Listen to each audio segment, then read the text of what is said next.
On enchaîne tout de suite avec la deuxième partie. On a le plaisir de retrouver Vincent Kutkovitz. Bonjour Vincent. On va s'intéresser à ce qu'il y a sous son matelas. Sous son matelas, il y a un sommier, mais parfois entre le sommier et le matelas, il y a des billets de banque qui dorment. Oui, je dirais qu'en fait, les banques aujourd'hui sont transformées en vendeurs de matelas, puisqu'en fait, le matelas, il est dans les banques. Et ça pose un vrai problème, en fait, d'une part à l'économie française et d'autre part en termes de niveau de vie des Français, des épargnants. Est-ce qu'on peut situer ce débat avec des chiffres? Oui, alors on a un petit graphique qui indique cela. Sur 4,4 milliards d'épargne, de stock d'épargne financière en France, on a à peu près un tiers qui ne rapporte rien. Donc 1400 milliards presque. 1400 milliards qui sont sur ce qu'on appelle les dépôts à vue, des livrets bancaires, alors qu'aujourd'hui, ces produits-là servent des taux extrêmement bas. On est à combien? 0,1, 0,2? En net, on est voilà, largement en dessous de 1%, même pour les meilleurs. Je parle aussi des anciens plans d'épargne logement.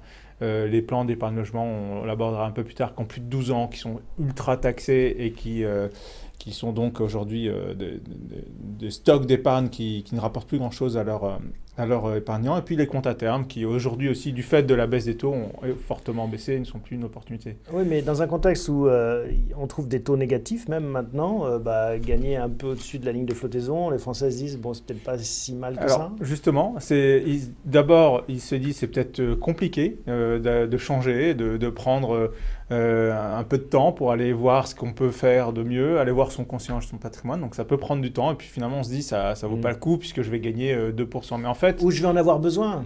Où je vais en avoir besoin, mais là aussi les études prouvent que le stock qui dort sur les comptes courants, finalement généralement c'est quoi? C'est des sommes assez importantes, c'est de l'ordre parfois de 3 à 4 mois de salaire, alors qu'en réalité on préconise plutôt de conserver 2 mois de salaire pour éventuellement faire face à une dépense imprévue, et le reste de le placer sur des placements. Là aussi les Français ont une idée préconçue, par exemple de l'assurance vie, ils considèrent que c'est pas liquide, on ne peut pas retirer ses fonds, alors qu'en réalité c'est tout à fait disponible et c'est de l'argent qu'on peut récupérer à tout moment, simplement, en cas de coup dur. Voilà. Ouais, c'est pas la même fiscalité, c'est juste ça la barrière d'ajustement. C'est pas la même fiscalité, mais en même temps, c'est toujours mieux de payer un peu de fiscalité sur 2,5 voire 3-4% selon le produit qu'on a, plutôt que d'avoir rien servi en dessous de 1%. Ouais.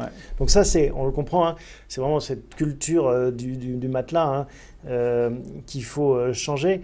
Mais vous le dites, les banques encouragent aussi cet immobilisme, c'est-à-dire que finalement, ça se transforme en marchand de matelas. Pourquoi? Pourquoi? Parce qu'en fait, si on regarde les stocks d'épargne qui dorment comme ça sur les comptes courants depuis les années 2005, en fait, on voit qu'il a énormément augmenté depuis les différentes crises financières. Alors pourquoi? Parce qu'en fait, les banques sont soumises aujourd'hui à des réglementations de plus en plus contraignantes et elles doivent conserver dans leur bilan les fonds, notamment tout ce qui est compte courant et les différents produits qu'on a vus tout à l'heure, les dépôts à vue, sont décomptés dans le bilan des banques.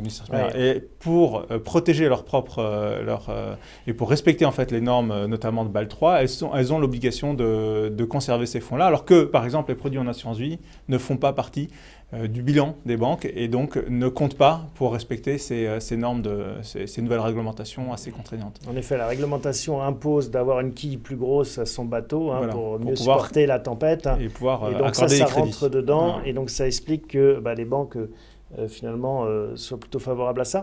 Vous avez chiffré même ce manque à gagner pour les Français. Hein. Alors il est de l'ordre d'un 13e mois. En gros, si on ramène ça à la moyenne des Français, ça représente 1 400 € par mois de manque à gagner. Si on considère par contre un épargnant qui a 100 000 € qui dort sur son compte courant et qui ne l'utilise pas pour sa vie quotidienne, c'est un manque à gagner qui va de l'ordre de 2 500 à 3 500 € net par an.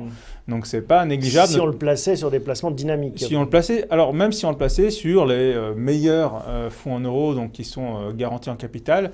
Alors le montant moyen servi en 2015 sur les fonds en euros était de 2,25% à peu près à l'heure où on se parle. Si on cherche un peu, on peut obtenir un meilleur rendement.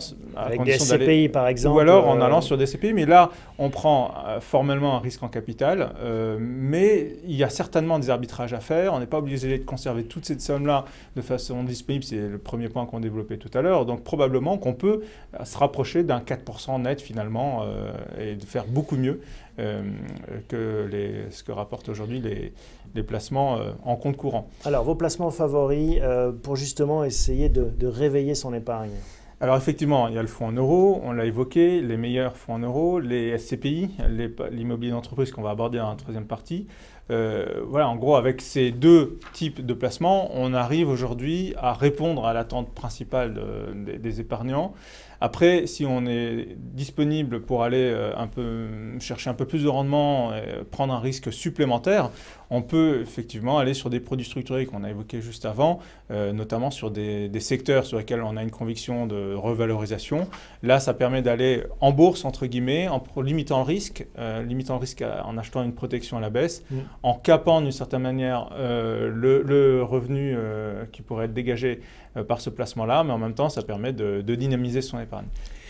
Vous n'aimez pas trop les PEL, les plans épargne logement, alors que pourtant, ils sont l'air encore de séduire de nombreux Français. Alors effectivement, quand on parle du PEL, il y a deux choses. Il y a les nouveaux plans d'épargne logement. Donc depuis le 1er février, le rendement du PEL est descendu à 1,5%, mais il permet d'obtenir, notamment pour les jeunes épargnants, à terme, un crédit dans de bonnes conditions. Donc là, aujourd'hui, en rentrant sur un PEL, on aura un crédit à 2,7%, à condition de respecter toutes les contraintes. Et si jamais les taux remontent d'ici quelques années, ça sera une opportunité pour les jeunes épargnants. Maintenant, pour les épargnants qui ont des PEL anciens de plus de 12 ans, il faut rappeler que la fiscalité est celle de l'impôt sur le revenu. Donc c'est un peu l'inverse de l'assurance vie où votre fiscalité se bonifie avec le temps. Là, dans le cadre des plans d'épargne logement, votre fiscalité se dégrade avec le temps. Et donc aujourd'hui, quelqu'un qui a un PEL rempli à son maximum et fortement fiscalisé, donc quelqu'un qui est sur une tranche marginale d'imposition au sommet, va dilapider pratiquement l'ensemble des revenus qu'il aura pu accumuler sur son PEL depuis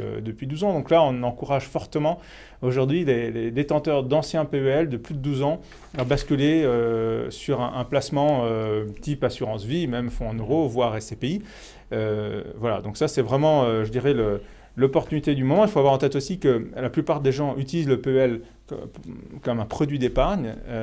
Aujourd'hui, un ancien PEL vous offre un crédit à plus de 4%, donc c'est complètement hors marché, donc vous n'avez même pas l'opportunité d'utiliser ce PEL pour faire l'achat d'un bien immobilier. Bon, résultat, il faut faire un peu des arbitrages, faire le ménage dans ces placements. Et puis, exactement, il faut prendre le temps. Il faut prendre le temps. Opportuniste. Exactement, être opportuniste. Et ça a un impact sur son niveau de vie en fin d'année. Donc il y a un enjeu fiscal généralement et un enjeu en termes de revenus. Que vous chiffrez donc à un 13e mois, l'équivalent, ce qui n'est pas rien. Voilà. Merci beaucoup, Vincent, pour ces explications qui veulent réveiller votre épargne.